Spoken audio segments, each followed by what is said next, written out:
Hey Curly Teas, welcome to the Curly Tea Podcast. I am in a little bit of a noisy environment, so bear with me. Today I want to discuss why certain ingredients are chosen. A lot of people ask me, well, why did you use this ingredient over that ingredient? Or what's the process of deciding which ingredients they should use and why? For me, the most important consideration is availability. Some ingredients are difficult for home DIYers to source. Like, I cannot tell you how many things I want to try out that I cannot try out because you have to spend an enormous amount of money. Ain't got no money. Enormous to me, an enormous amount of money to actually obtain them. You'll often run into a situation where you just won't be buying enough product for them to even consider dealing with you. You may have to purchase things from a different country, in which case you will incur high shipping costs. I've been in situations where I wanted to try something and the shipping cost is twice as high as the actual ingredient. So when you are making these considerations, you have to take into account what you can actually get your hand on and whether or not it will be worth it going through all of these extra steps in order to obtain it. So for me, again, availability remains a thing. And then you have to deal with this notion or this thought or this, speculation that certain entities are gatekeeping the best ingredients from small DIYers, from small homebrewers, from the people who would take this wonderful thing, this magical ingredient, and just make this stuff at home, and that will negatively affect how much money they can charge for the products that they are selling commercially. I said what I said. I think you better run that by legal. So I would say, I don't have any independently verifiable information that would suggest certain companies are gatekeeping certain ingredients. It's just speculation and a feeling that many of us who have started with DIY, very small, literally in our kitchens, it's a speculation that we have. Now, whether or not that can be proven in a court of law or something is completely different. But some people do feel like the bigger companies are gatekeeping. Become a member at CURLYTEA.com for all of the DIY formulas, including instructions, tips, notes, full ingredients lists, and other information. Another thing to worry about when you are selecting ingredients is figuring out which ingredients work best for your hair type. Like, for example, for me, BTMS has a more substantive feeling on my curls than, say, a Verisoft EQ65. Even though Verisoft is great, it is a great conditioner. But I'm telling you, for my curls, the bang for my buck and the length of time it lasts softening my hair, for me, that's BTMS. BTMS has the edge. For me, BTMS is the GOAT. Some people may not like it. Some people may think it's too heavy. But deciding which ingredients to use, you do have to take into account on whose head you're going to be putting the ingredient. Like, if you have long, wavy hair, BTMS may feel awful to you. It may be too heavy for you. You may benefit greatly by Verisoft or some other much lighter conditioner like a Quaternium 80, right? And so whatever hairstyle you're trying to do and the type of hair, whether it's, I hate the hair typing system, I can't stand it, but the only way I can get you guys to understand quickly what I mean is by saying 2A or 4B or whatever. So if your hair is 2A, you are more than likely looking for something that is lighter, an ingredient, a conditioning ingredient that won't weigh your hair down, that won't make it feel heavy, that won't make it look greasy. So you are less likely to like products that have those heavier conditioners and oils and stuff in them, right? But you can always go down in percentage on BTMS, so don't completely rule that out either. Learn at your own pace at CURLYTEA.com. Create finished products by watching each DIY video. Another consideration that goes into why people select particular ingredients is personal preferences. Like, some people are still anti-silicone. They hate the very idea of silicones.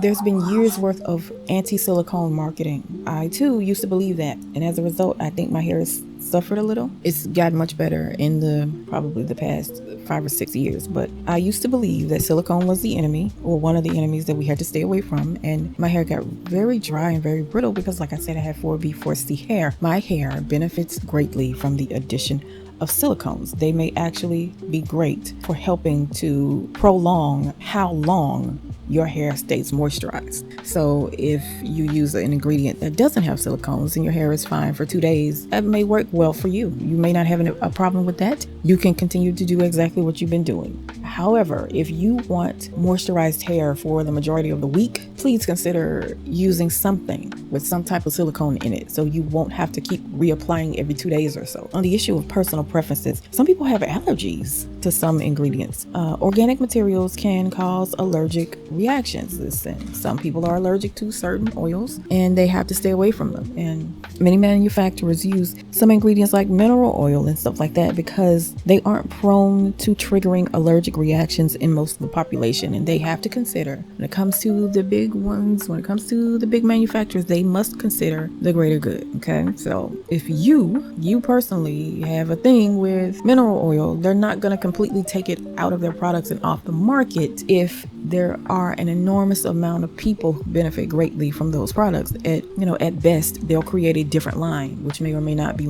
more expensive for you. There are also people who have like nut allergies and things like that, and they may have to stay away from some of the most beloved and widely used ingredients in hair care products, for example, or skincare products. Some people have a commitment to only use ingredients that won't harm the environment. That's another consideration that goes into why people choose products. Like, for example, palm oil. I know, listen, some people have a commitment to only use certain ingredients that won't harm the environment, ingredients that are marketed towards people who care about these issues. Like, for example, palm oil. Palm oil sourced from Brazil has been a major problem, but palm oil itself is phenomenal for very thick, curly hair, especially if it's dry. Palm oil works great. It is one of the better, less super greasy, I don't know, it's moisturizing but not awful in the hair. It works great in my hair. And so the palm oil I'm using right now is from Malaysia. So when you see Malaysian palm oil, that's sort of my cue of making you understand that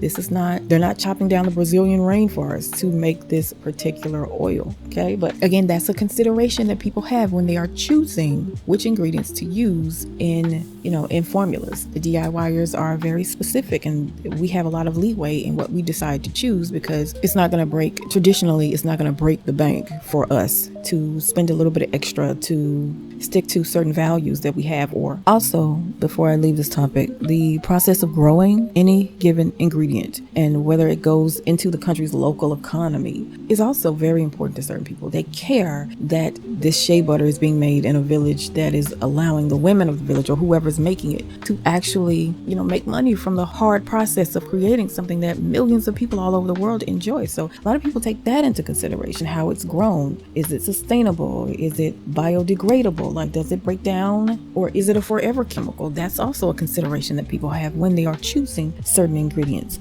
Learn at your own pace at CURLYTEA.com. Create finished products by watching each DIY video.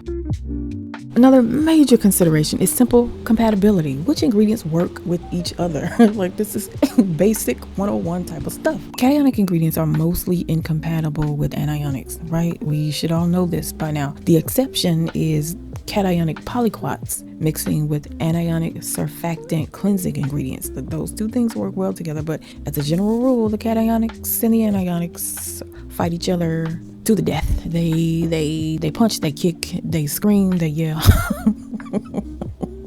They don't like each other. They hate each other. They got beef forever. Okay. For example, adding an anionic polymer into a BTMS-based conditioner during the cool down phase will cause instability. Okay. Don't ask me how I know. Just know that I know. And I'm telling you, BTMS is cationic. Many of the polymers that thicken things quickly are anionic, and so if you put those two together, you will have problems. Okay. Another compatibility issue is the pH requirements of the preservatives that you've chosen are another consideration you have to take into account when you're talking about compatibility. Some preservatives only work best in a specific pH range. Like for example, if you use an ingredient that works best at a pH of 6, like carbomer, you may find trouble with a preservative that works best at a pH of 5 or below. Okay, carbomer, especially sodium carbomer, and I've experienced this directly. Sodium carbomer will turn back into a liquid. if you look at it wrong. If you breathe hard, it'll turn back into a liquid. No, I'm being facetious, of course, but there are many things that you cannot use if you will use sodium carbomer. Many of your preservatives work best at 5.5 and below. Now, you can possibly get away with certain things that work up to a pH of 6, but there will be preservatives that you will have to skip if you are using certain ingredients, okay? And so that compatibility issue will weigh heavy on what you decide or how you decide to manufacture your home-based product. Now, in addition to that, the pH requirements of different ingredients in your formula will also determine what you use and what you can't use. Like easily accessible carbomers work best at 6, like I said, but many of these great herbs that we use for hair care all the time, like hibiscus and some of the more tart herbs, they often lower the pH. So like I said, using those two things together will cause the carbomer not to gel at all. Or if you add it after the fact, it could cause the carbomer to turn back into a liquid. Also, you have to worry about electrolytes. Like, are you introducing electrolytes into a system that's going to negatively affect the stability of the emulsion? Electrolytes are an entirely different beast. They can cause all types of problems if not formulated correctly. Some of the emulsifiers that you use will have a problem dealing with electrolytes, and so that causes people to pick one thing over the other. All of this sounds more complicated. Well, I won't say that. I was going to say it sounds more complicated than it is, but no, it really is kind of complex. There are things that you have to take into consideration. It's just the way this works, right? This is why certain people study for years to get this stuff right? Learn at your own pace at CURLYTEA.com. Create finished products by watching each DIY video. Let me shorthand this a little bit and conclude just by saying there are a lot of reasons why people choose specific ingredients. The availability is one. If you live in a country where it's hard for you to obtain things from overseas, you're going to have to pick and choose from what's readily available in your country. If you don't have an enormous amount of funds to just be buying everything from everywhere, you're going to have to choose from what's readily available in your country, right? So availability is an issue. What will work best for your hair type is also a major consideration. If you have wavy hair versus super curly 4C hair versus straight relaxed hair, your considerations for which ingredients you choose may be completely different. Now, what your personal preferences are also determines which ingredients you use. Like what you've heard about a specific category of ingredients will determine whether or not you decide to use that ingredient in your formula. What the environmental cost is associated with that particular ingredient, how it's grown, is it sustainable, is it biodegradable? All of these things go into deciding what ingredients you will choose and what ingredients you will pass up. Now, all of these things factor into what type of formula you're going to create, whether the ingredients are compatible with each other, whether they are compatible with the preservative you choose. All of these things are super important. And so a lot of this stuff is not random because it can't be random. You have to know what pH range your preservative will work best in. You have to know whether or not cationics and anionics work well together. You have to know what you can get your hands on in your country and what you can't. Like all of these things are super important. And those are, from what I can see, the major considerations people use when they are deciding which ingredient to add to specific products and why. Now, when you decide what you want to do, try to take at least some of this information into account. There are those of us who have been working and testing and modifying and figuring out this and figuring out that for years. So take our advice into consideration when you are deciding for yourself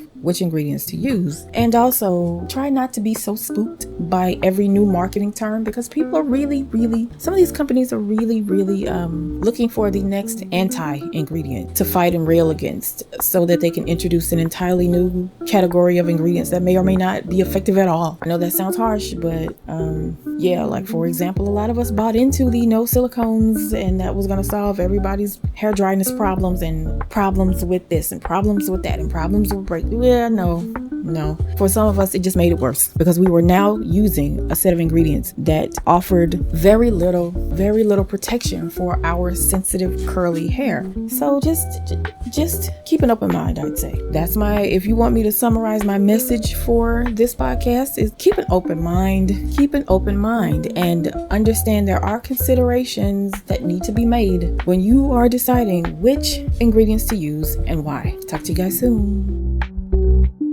Thank you so much for your time. Thank you for listening to this Curly Tea podcast. Don't forget to go to the website to get all of the DIY information about specific formulas, including instructions, my notes, ingredients lists, and other information. Follow on social media or become a patron at Patreon if that's more convenient for you. I'll talk to you guys soon.